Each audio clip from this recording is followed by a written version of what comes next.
तो ये episode start होती है और हम देखते हैं बबाता लुओफेंग से थर्ड रिंग मिशन के बारे में बता रही होती है कि अब उसे थर्ड मिशन कंप्लीट करना होगा और ये मिशन है ब्लड डीमन स्टार पे जाना और वहाँ के 21 लोगों को इन्वेस्टिगेट करना। वैसे तो ब्लड डीमन किंग का मानना है कि उसके कोई भी बंदे क्रिमिनल नहीं है, वो सभी क्राइम नहीं किए हैं, पर वर्चुअल यूनिवर्स कंपनी ने इन 21 लोगों को गिल्टी पाया है। अब तुम्हें इनको पकड़ने के लिए ब्लड डीमन प्लेनेट जाना होगा। लुओफेंग उन सारे क्रिमिनल के बारे में देख रहा होता है। साथ ही उसे ऑर्डर मिला था कि इनको इन्वेस्टिगेट करने के बाद तुम अपने मन से ही इन्हें प्रिजन में डाल सकते हो या फिर इन्हें जान से मार दो। बबाता कहती है कि ये लोग ब्लड डीमन किंग के करीबी लोग हैं और तुम्हें उनका इन्वेस्टिगेशन करना है, वो भी ब्लड डीमन किंग के सामने। उसके लिए ये एक थप्पड़ जैसा है। ये मिशन लुओफेंग के लिए एक बड़ा चैलेंज है क्योंकि ब्लड डीमन किंग एक पावरफुल फिगर है और उसके ईगो को हर्ट होगा जब उसके अपने लोगों का फैसला एक यंग वॉरियर लुओफेंग उसके सामने करेगा। लुओफेंग थोड़ा शॉक होता है और कहता है ये कंपनी ब्लड डीमन किंग को ऐसे कैसे फोर्स कर सकती है। बबाता जवाब देती है कि कंपनी का ऑर्डर है और ब्लड डीमन किंग चाहे कितना भी गुस्सा हो जाए वो वर्चुअल यूनिवर्स कंपनी के अगेंस्ट नहीं जा सकता। लेकिन ये मिशन लुओफेंग के लिए एक रिस्की भी है क्योंकि ब्लड डीमन किंग शायद उसे फ्यूचर में टारगेट कर सकता है। आगे लुओफेंग डायलन के साथ अपने स्पेसशिप से ब्लड डीमन प्लेनेट जा रहा था, तभी उसके स्पेसशिप में एक बंदा आता है जिसका नाम फीके है। वो बताता है कि वर्चुअल यूनिवर्स कंपनी ने उसकी मदद करने के लिए उसे भेजा है। फीके कहता है तुम्हें तो इस मिशन के बारे में पहले से ही पता होगा, तुम्हें 21 लोगों का इन्वेस्टिगेशन करना है जिनका फैसला जेल या फिर डेथ पेनल्टी होगा। लुओफेंग कहता है हाँ, ब्लड डीमन किंग तो अभी कंपनी के ऑर्डर को फॉलो कर रही है, लेकिन वो दिल से काफी गुस्सा भी है क्योंकि उसके लोगों का फैसला एक आउटसाइडर उसके सामने करेगा। फीके कहता है लुओफेंग घबराओ नहीं, अभी तुम ब्लड डीमन किंग के सामने कुछ भी करो वो तुम्हें टच भी नहीं करेगी। जिस पर लुओफेंग कहता है अभी तो वो वर्चुअल यूनिवर्स कंपनी के डर से कुछ नहीं करेगी, लेकिन फ्यूचर में क्या होगा। फीके कहता है ये तो तुम्हारे एक्शन पे डिपेंड करता है, अगर तुम उन लोगों पे रहम खाओगे तो किंग हमेशा के लिए तुम्हारे काइंडनेस को याद रखेगी, पर अगर तुम्हारे वजह से उसका ईगो हर्ट हुआ तो वो तुम्हारे साथ फ्यूचर में बुरा कर सकती है। ये बात लुओफेंग के दिमाग में एक प्रेशर डालती है, क्या वो स्ट्रिक्ट फैसला ले या थोड़ी नरमी दिखाए। इस मोमेंट से हमें मालूम चलता है कि लुओफेंग को ना सिर्फ मिशन कंप्लीट करना है बल्कि ब्लड डीमन किंग जैसी बड़ी पर्सनालिटी के साथ एक डिप्लोमेटिक बैलेंस भी बनाना है। वो मन ही मन फीके से कहता है तुम्हारा क्या है, तुम्हें तो बस देखना है, असल मुसीबत तो मेरी है क्योंकि मुझे फैसला लेना है। इसके बाद वो सभी फौरन ही ब्लड डीमन प्लेनेट जाते हैं। लुओफेंग अपने स्पेसशिप के साथ ब्लड डीमन प्लेनेट आता है जहाँ हम देखते हैं ब्लड डीमन किंग उसके बॉडी से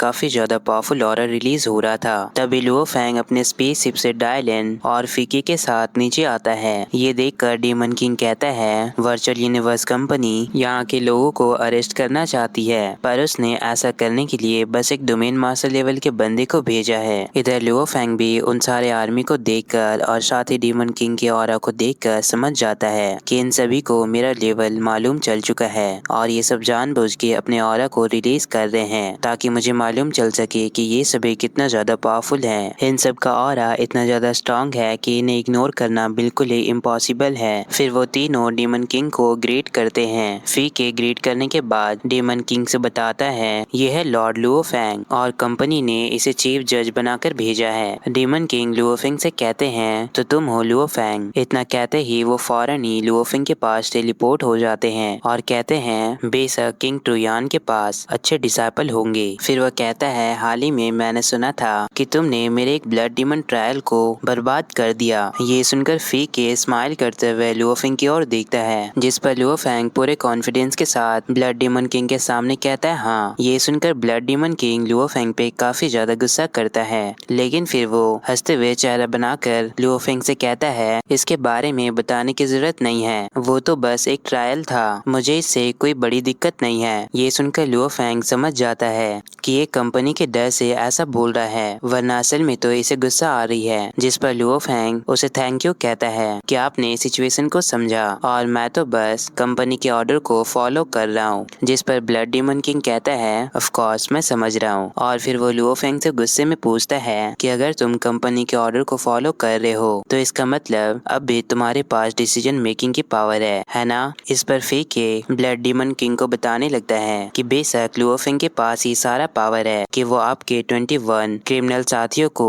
मार सकता है या फिर प्रिजन में डाल सकता है। ये सब पावर अभी लुओफेंग के पास है। अब उन 21 क्रिमिनल के साथ क्या होगा ये सारा कुछ लुओ फेंग के हाथ में है। ये जानकर वहाँ के सारे आर्मी लुओ फेंग को घूरने लगते हैं। लुओ फेंग मन ही मन कहता है, ये बुढ़ा तो मुझे फंसा रहा है, ये मुझे जानबूझ के इस सिचुएशन में डाल रहा है। इस पे blood demon king Luo Feng से कहता है, यहाँ पे खड़ा होने की जरूरत नहीं है, चलो मेरे हॉल चलो, मैंने तुम सबको वेलकम करने के लिए पहले से ही खाने का इंतजाम किया है। अब वो सभी पैलेस के अंदर आते हैं, जहाँ एक बड़ी सी टेबल पे काफी सारा खाना होता है और वहाँ के वेटर्स उन सभी को खाना सर्व करते हैं। फी के इतना सारा खाना देखकर काफी ज्यादा खुश होता है, साथ ही वो और भी ज्यादा खुश हो जाता है जब उसे मॉन्स्टर रेस की मॉन्यूमेंट ड्रैगन का लिवर मिलता है। लुओ फेंग को भी मॉन्यूमेंट ड्रैगन का लिवर खाने को मिला था। इस पे ब्लड डीमन किंग कहता है, जब मैंने सुना कि यहाँ पे लुओ फेंग आ रहा है तो मैंने स्पेशल तुम्हारे लिए इन लिवर को मंगवाया है। फी के उन लिवर को खाकर काफी ज्यादा खुश हो रहा था। वो कहता है, ये खाना तो काफी ज्यादा डिलीशियस है, साथ ही उसे वहाँ का फायर आइस स्प्रिट जूस काफी ज्यादा पसंद आता है। वो बार बार उस जूस को पिए जा रहा था और कहता है कि ये जूस सच में काफी ज्यादा एक्स्ट्राऑर्डिनरी ड्रिंक है। साथ ही वो ब्लड डीमन किंग से कहता है, इस टेबल पे जितने भी फूड रखे हैं उसका वर्थ अराउंड 10,000 मिक्स हुन युवान कॉइन होगा। साथ ही फी के लुओ फेंग को थैंक यू कहता है, क्योंकि उसी की वजह से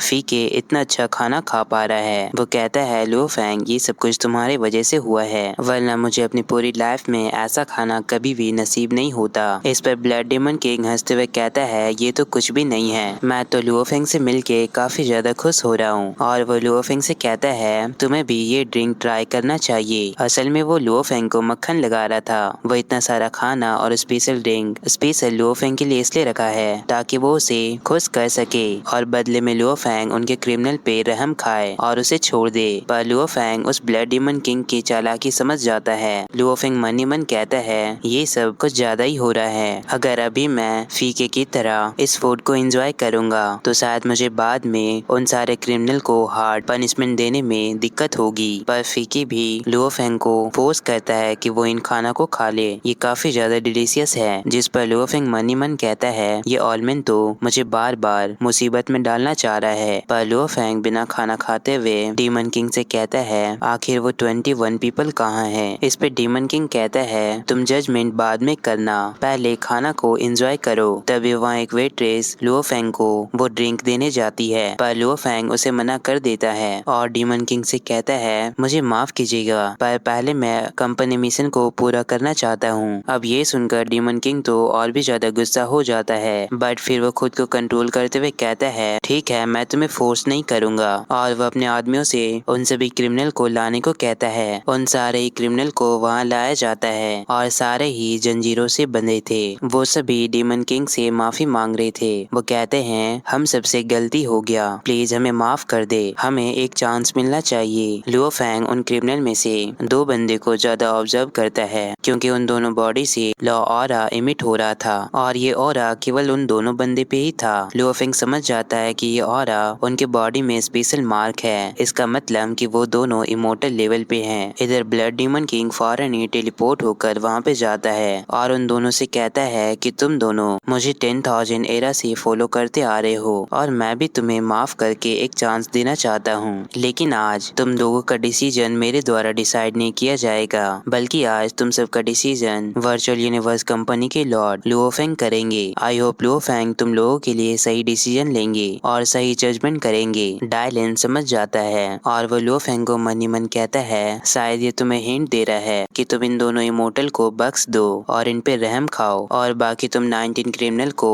अपने अकॉर्डिंग मार सकते हो, जिससे कंपनी भी खुश हो जाएंगे और ब्लड डीमन किंग भी खुश हो जाएगा। अब लुओ फेंग सामने आता है और उन सारे क्रिमिनल का इन्वेस्टिगेशन रिपोर्ट चेक करने लगता है, जिसमें वो सबसे पहले एक बंदे के सारे रिपोर्ट को देखते हुए कैसे उसने क्राइम किया है वो उसे फौरन ही वहाँ पे मौत की सजा सुना देता है और फिर के बिना टाइम जाया किए ही उसे मार देता है। अब ये देखकर बाकी सारे लोग काफी ज्यादा डर जाते हैं और ब्लड डीमन किंग से उन पे रहम खाने के लिए रिक्वेस्ट करने लगते हैं कि प्लीज उन्हें माफ कर दिया जाए। पर ब्लड डीमन किंग उनको कहते हैं, शांत रहो, लुओ फेंग के जजमेंट को डिस्टर्ब ना करो। तभी वहाँ फीके आता है और बताता है कि वर्चुअल यूनिवर्स कंपनी ने ऑर्डर दिया है कि बस एक बार लुओ फेंग तुम में से किसी भी क्रिमिनल को मौत की सजा सुना दे तो मैं पर्सनली उसे मार दूंगा। एग्जीक्यूट करने का काम मेरा है। आगे लुओ फेंग उनमें से आधे क्रिमिनल का नाम लेता देता है और फी के फौरन उसे भी मार देता है। डीमन ब्लड किंग ये सब देखकर काफी ज्यादा गुस्सा हो रहा था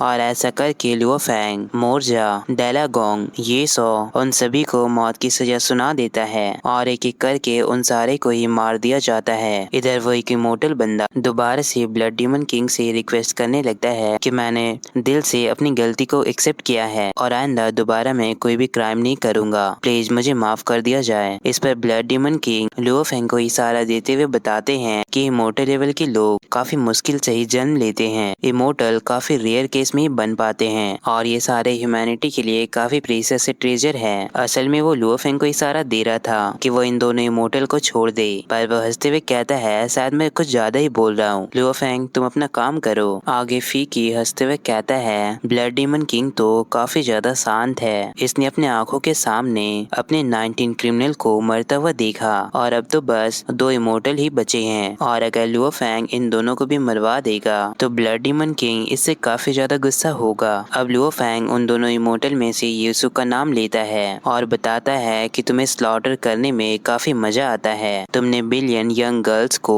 स्लॉटर करके बुली किया, तुमने इतने सारे बिलियन यंग गर्ल को ह्यूमन जैसा ट्रीट भी नहीं किया, इसलिए मैं तुम्हें भी मौत की सजा सुनाता हूँ। ये सुनकर यीशु काफी ज्यादा गुस्सा करता है और कहता है तुम्हारे पास मुझे किल करने का राइट नहीं है और वो गुस्से में उस पर अटैक करने के लिए आगे बढ़ता है, पर डायलन लुओ फेंग को बचाने के लिए एक शील्ड बना लेता है, लेकिन इतने में ब्लड डीमन किंग खुद ही उस इमोर्टल को मार देता है। लुओ फेंग ये जानकर शॉक होता है कि ब्लड डीमन किंग खुद ही उस इमोर्टल को मार दिया, उसने बस एक पाम से ही एक इमोर्टल को ऐसे डिस्ट्रॉय कर दिया, साथ ही वो उस इमोर्टल पे भी गुस्सा हो रहा था। ब्लड डीमन किंग कहता है तुम इतना ज्यादा रेकलेस कैसे हो सकते हो, तुम्हारे लिए तो मौत की सजा ही सही था और वो खुद को कंट्रोल नहीं कर पा रहा था। वो गुस्से में लुओ फेंग से कहता है लुओ फेंग मुझे यकीन है तुम फेयर जजमेंट करोगे, जिससे लुओ फेंग समझ जाता है कि बस एक लास्ट इमोर्टल बचा है और ब्लड डीमन किंग इसे खोना नहीं चाहता है, वो मुझे फोर्स कर रहा है कि मैं इसे छोड़ दूं। पर लुओ फेंग नेक्स्ट नेम पुलादो का लेता है और उसे भी मौत की सजा सुना देता है। फी के उसे मारने के लिए जाता है पर ब्लड डीमन किंग खुद एक गुस्से में उसे वहीं पे मार देता है और गुस्से में लुओ फेंग से कहता है लुओ फेंग तुम्हारा जजमेंट बिल्कुल ही फेयर था, तुमने बिल्कुल ही फेयर जजमेंट किया। अब वो लुओ फेंग पे काफी ज्यादा गुस्सा कर रहा था, वो कहता है अब तुम्हारा जजमेंट हो गया है तो तुम यहाँ से जा सकते हो, मैं तुम्हें देखना भी नहीं चाहता। आगे हम देखते हैं लुओ फेंग अपने स्पेसशिप के साथ वापस वर्चुअल यूनिवर्स कंपनी लौट रहा था। अब अंदर बबाता काफी ज्यादा शॉक होती है कि लुओ फेंग ने ब्लड डीमन किंग को अपना इनेमी बना लिया, पर अब भी लुओ फेंग स्माइल कर रहा था। ये जानकर डायलन भी शॉक होता है। डायलन कहता है मैं घबराया हुआ हूँ पर आपने उन सारे को किल करके हंस रहे हो। इस पे लुओ फेंग कहता है जो हो गया सो हो गया, अब रिग्रेट करने से कुछ नहीं होने वाला। तभी बबाता उसे बताती है कि तुम्हारे लिए एक मैसेज आया है और वो मैसेज इस मिशन के बारे में था। इस मिशन में लुओ फेंग को फुल मार्क्स मिलते हैं। बबाता कहती है इस बार तुमने सभी को मार दिया और कंपनी ने इस बार तुम्हें ब्लड थ्रस्टी भी नहीं कहा है, आखिर वो किस टाइप का स्टैंडर्ड यूज कर रही है इन मार्क्स को देने के लिए, ये काफी अजीब है। लुओ फेंग कहता है मुझे ऐसा लगता है कि वो केवल पावर और टैलेंट को ही देखती है, साथ ही एबिलिटी और कैरेक्टर भी इम्पोर्टेंट होता है, पर उनकी टॉप प्रायोरिटी होती है कि वो हम सबको पावरफुल वेपन जैसा यूज कर सके। अब लुओ फेंग को दोबारा एक नया मैसेज आता है जिसमें बताया जाता है कि लुओ फेंग के राइज होने से और लुओ फेंग कैन वो यूनिवर्स का सुपरवाइजरी स्पेशल इंस्पेक्टर बन चुका है। लुओ फेंग का ये ग्रोथ और उसका फैमिली बैकग्राउंड कंपनी के लिए काफी ज्यादा मैटर करती है और अब तो लुओ फेंग की फैमिली का स्टेटस लगातार राइज कर रहा है क्योंकि लुओ फैमिली में नए नए मेंबर्स आ रहे हैं और अब लुओ फैमिली काफी ज्यादा ह्यूज बन चुका है और लुओ फैमिली का खुद का रूल भी है, पर कंपनी को लुओ फैमिली में 21 क्रिमिनल्स मिले हैं। अब लुओ फेंग को ये मिशन मिला है कि वो वापस अर्थ जाकर पर्सनली इन क्रिमिनल को जज करे और उसके पास ऑप्शन है कि वो इन क्रिमिनल को 100 ईयर की प्रिजन सुनाए या फिर 10,000 साल के लिए जेल या फिर 1 मिलियन साल के लिए जेल, या लास्ट ऑप्शन है डेथ। और अगर लुओ फेंग किसी को मौत की सजा सुनाता है तो उसे पर्सनली उस बंदे को एग्जीक्यूट करना होगा। इसका मतलब लुओ फेंग को पर्सनली लुओ फैमिली के क्रिमिनल को मारना होगा। बबाता उन क्रिमिनल रिपोर्ट को पढ़ने लगती है कि ये सारे क्रिमिनल दूसरे को मारे हैं, इनोसेंट लोगों को बुली किए हैं। बबाता निराश होते हुए कहती है तुम्हारे डिसेंडेंट तो काफी ज्यादा मुसीबत खड़ी कर रहे हैं। ये सब जानकर लुओ फेंग काफी ज्यादा गुस्सा हो रहा था। बवाता कहती है तुम्हें पर्सनली इनको जज करना है और पर्सनली एग्जीक्यूट भी करना है, ये तो तुम्हारे लिए काफी बड़ी मुसीबत है। अब लुओ फेंग उन क्रिमिनल लिस्ट को देखने लगता है, पर जैसे ही वो लास्ट नेम देखता है वो इस नेम को देख के दंग रह जाता है, क्योंकि लास्ट क्रिमिनल का नाम एक्चुअल में लुओ होंगो थे, जो कि लुओ फेंग के फादर हैं। इनका क्राइम है कि ये वर्चुअल गेम में गिल्ड बनाए हैं और वो अपने गिल्ड को ग्रो करने के लिए पर्सनली लोगों को मारे हैं, वो भी रियल लाइफ में। ये सुन के लुओ फेंग तो बिल्कुल ही शॉक हो जाता है कि उसके फादर ऐसा कैसे कर सकते हैं। साथ ही वो वर्चुअल यूनिवर्स कंपनी पे गुस्सा हो रहा था कि वो मुझे जानबूझ के ऐसा फोर्स कर रहे हैं। अब लुओ फेंग काफी गुस्से में कहता है मैं उन सारे ही लुओ फैमिली के 21 पीपल को मौत की सजा सुना सकता हूँ, पर इसमें तो मेरे फादर का नाम भी है। मैं अपने फादर को पर्सनली कैसे एग्जीक्यूट करूंगा? मेरे फादर सारा दिन वर्चुअल गेम में लगे रहते हैं और वर्चुअल यूनिवर्स कंपनी उनको क्राइम मिल गया। बवाता भी ये जानकर परेशान होती है कि उसके डैड अपने गिल्ड को एक्सपैंड करने के लिए रियल लाइफ में लोगों को किल किए हैं। ये तो तुम्हारे फादर पे काफी सीरियस सा एलिगेशन लग रहा है। बवाता कहती है अगर तुम कंपनी रूल को सीरियसली फॉलो करते हो और अपने फादर को मौत की सजा नहीं सुनाना चाहते हो तो तब भी तुम्हें अपने डैड को 10,000 ईयर की जेल की सजा सुनानी होगी। लुओ फेंग अब तुम क्या करोगे? लुओ फेंग ये सब जान के खुद को कंट्रोल नहीं कर पा रहा था। उसके अंदर से गोल्डन हॉर्न बेस की सारी गुस्सा बाहर आ रही थी कि अब उसे अपने फादर को ही पनिश करना होगा। वो वर्चुअल यूनिवर्स कंपनी पे काफी ज्यादा गुस्सा कर रहा है। अगले सीन में हम देखते हैं लुओ फैमिली के मैंसन में, जहाँ लुओ फेंग का एक वॉरियर लुओ यांग जैंग मैंसन के अंदर आता है। वहाँ के लोग पूछते हैं तुम्हारी हिम्मत कैसे हुई? ये लुओ फेंग का मैंसन है। वो वॉरियर कहता है मैं फैमिली हेड के ऑर्डर से यहाँ आया हूँ, और वह वहाँ से उन क्रिमिनल को अरेस्ट करके ले जाता है। ऐसा करके वो Luo Yu Kan, Luo Yu Rong उन सारे क्रिमिनल को एक एक करके लुओ फैमिली के ऑर्डर पे सारे को ही अरेस्ट कर लेता है। इधर लुओ फेंग उन सारे क्रिमिनल का रिपोर्ट देख रहा था और बताता है कि वर्चुअल यूनिवर्स कंपनी इन सारे क्रिमिनल का एविडेंस भी दिया है। लुओ फेंग बताता है कि ये 20 डिसाइपल सच में काफी सारे क्राइम किए हैं और मैं इस पे कुछ भी नहीं कह सकता, लेकिन मेरे फादर को छोड़कर। आगे हम देखते हैं लुओ फेंग के फादर अभी भी वर्चुअल यूनिवर्स गेम में एक गेम प्ले कर रहे थे, जहाँ उनके पीछे एक खतरनाक सी मॉन्स्टर पीछा कर रही थी। तभी वहाँ लुओ फेंग भी आता है। जैसे वो डेडली मॉन्स्टर उसके फादर पे अटैक करने जाता है, लुओ फेंग फौरन ही बीच में आकर उसे रोक लेता है। उसके डैड साफन को देख के काफी ज्यादा शॉक होते हैं और कहते हैं तुम यहाँ क्या कर रहे हो? लुओ फेंग कहता है डैड आप यहाँ से चले जाएं, पर वो मॉन्स्टर तो लुओ फेंग को काफी दूर फेंक देता है। पर उसके फादर कहते हैं तुम अपने डैड को अंडरस्टिमेट मत करो, और वो अकेले ही उस डेडली मॉन्स्टर से फाइट करने लगते हैं। वो अपने स्किल को यूज करते हुए बताते हैं कि तुम्हारे डैड बचपन से ही गेमिंग के शौकीन हैं और अब तो वो गेमिंग के एक्सपर्ट बन चुके हैं। वो अपने स्किल को यूज करते हुए उस मॉन्स्टर पे अटैक करते हैं और कुछ पल में वो मॉन्स्टर मारा जाता है। आगे वो दोनों साथ में टाइम स्पेंड करते हैं, जहाँ उसके डैड साफिन से कहते हैं तुम तो अक्सर बिजी रहते हो, फिर तुम्हें वर्चुअल यूनिवर्स गेम में आने का टाइम कैसे मिल गया? इस पे लुओ फेंग बात को काटते हुए कहता है डैड ये मूनलाइट काफी ज्यादा ब्यूटीफुल है, जब तक हम यहाँ पे बातें कर सकते हैं। इस पे उसके डैड कहते हैं लगता है तुम मुझसे कुछ छुपा रहे हो, पर उसके डैड कहते हैं मुझे पता है तुम इस साल काफी ज्यादा मेहनत कर रहे हो, तुमने इस बार काफी सारे डिफिकल्टी का सामना किया है, पर तुम तो जानते हो जैसे जैसे हम पावरफुल बनते हैं हमारी रिस्पॉन्सिबिलिटी और भी ज्यादा बढ़ जाती है। जब मैं यंग था तो मैं भी तुम लोगों की तरह फन करता था, पर जैसे मैं बड़ा हुआ मैं भी रिस्पॉन्सिबल हो गया। इस पे लुओ फेंग अपने बचपन के दिन को याद करने लगता है और कहता है हाँ मैं ये कैसे भूल सकता हूँ, आप थके हुए घर आते थे पर फिर भी हम सभी को देख के स्माइल करते थे। उसके डैड कहते हैं इससे फर्क नहीं पड़ता तुम कितनी भी बड़ी मुसीबत में हो, पर तुम्हें कभी भी अपने बेसिक प्रिंसिपल को तोड़ना नहीं चाहिए, हमेशा ह्यूमैनिटी का साथ देना चाहिए। याद रखना तुम्हारे डैड हमेशा तुम्हें सपोर्ट करेंगे। इस पे लुओ फेंग अपने डैड से कहता है मैंने सुना है कि आपने गिल्ड बनाया है। ये सुनकर उसके डैड और भी ज्यादा खुश हो जाते हैं कि तुम्हें भी मेरे गिल्ड के बारे में पता है। हाँ मेरा गिल्ड बहुत ही ज्यादा पावरफुल है इस गेम में काफी सारे मेंबर्स हैं। हम सब काफी ज्यादा एंजॉय करते हैं। इसमें सारे ही काफी बड़े बड़े मॉन्स्टर से फाइट करते हैं। साथ ही हम मैजिकल बीस पे फ्लाई करते हुए इस स्नोई वर्ल्ड को एक्सप्लोर करते हैं। इस गेम में मिलियन सोल्जर आपस में बैटल करते हैं। ऐसा समझो हमारा गेम काफी ज्यादा कूल है। इतना कहते ही ये एपिसोड यहीं पे खत्म होती है। बाकी की स्टोरी हम नेक्स्ट पार्ट में देखेंगे। तो गाइस वीडियो पसंद आई तो वीडियो को लाइक कर दो। जो लोग चैनल पे न्यू है वो चैनल को सब्सक्राइब कर ले।